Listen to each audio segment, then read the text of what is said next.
Hey guys, how's it going? It's Clarice here with That Dumb Movie Show, and today I'm talking about A Cure for Wellness.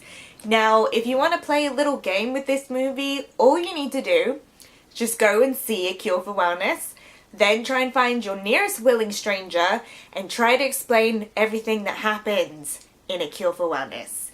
And you will lose your mind. So yeah, this is the latest from Gore Verbinski, which it's actually been a while since he's done something completely original. He's a lot better known for taking other people's ideas and making stories around them, like with The Ring or the Pirates of the Caribbean movies.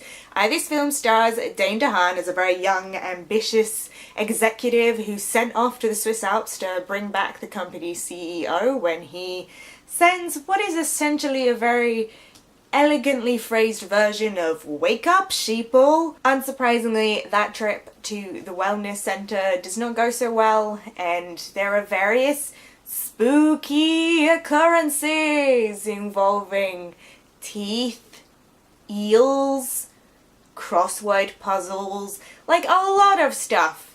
A lot of stuff happens in this movie. It both feels like overlong and also exhilaratingly eventful, and by the time you actually get to the ending and when they finally explain everything, the explanation they give is so, it just breaks your brain. It's just so out there and bizarre and just totally beyond comprehension. You know, A Cure for Wellness is one of these films that's just very satisfied with making no sense at all, and honestly, I'm kind of endeared by that. I would rather a film be honest with me rather than, I don't know, try and impress me with a bunch of brain tricks. And you know, it's not so much about building narrative or storyline here, it's so much more about building atmosphere and, you know, the inherent creepiness of hospital wards between, you know, the intense cleanliness or the blank, like, stark white uniforms and the blank white smiles and eyes following you wherever you go. And Gore Verbinski has always been a really talented visual storyteller, and I think that really is put on show here because he says so much more with the camera work here than with any of the dialogue that comes out of anybody's mouth. Like, Dane DeHaan's character is basically a sentient tailored suit. It's very much the standard corporate guy trope. You know, he's always like yelling down the phone at his co-workers like, "Get it done, asshole!"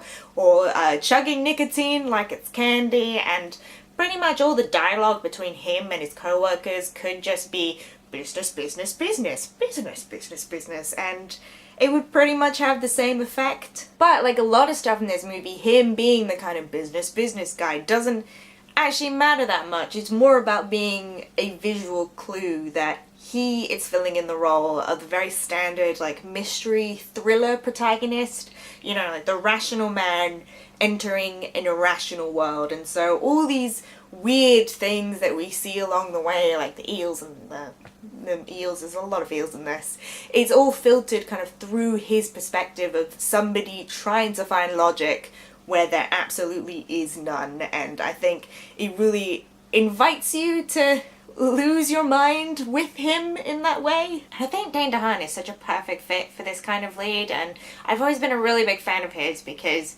there's just something really interesting about him. He's kind of this perfect mix between classical Hollywood and something slightly strange and ethereal. It's kind of like a haunted portrait of James Dean, and then everybody else is just doing some sort of variation on the blank "I'm a member of a cult" sort of performance. You've got Jason Isaacs playing the very calming, authoritative leader of the institution, and Mia Goth playing some sort of floaty woman child who dances like she's just taken a boatload of MDMA at Coachella. And yeah, this film does trade on very broad strokes, but I feel like it takes its inspirations from such a wide variety of sources that the actual end product still feels highly original. And like I wrote a little list of things, so it's part gothic thriller, part body horror, part Hitchcockian mystery, part early Tim Burton, part 60s cult film, part the opening credits of an American Horror Story episode. And so yeah, and I feel like if you just allow yourself to be submerged in it. Just kind of get swept up in the actual atmosphere of the film and just don't ask any questions about anything that's happening. Then I do think that A Cure for Wellness is actually a highly enjoyable film. I had a lot of fun with it. It's just also really dumb at the same time. But if you've had a chance to see A Cure for Wellness, I would love to know what you guys thought. You can let me know down in the comments below, or you can hit me up on Twitter, details down in that description box. Also, don't forget to like and subscribe so we can hang out and talk about movies. I'll see you guys soon. Bye!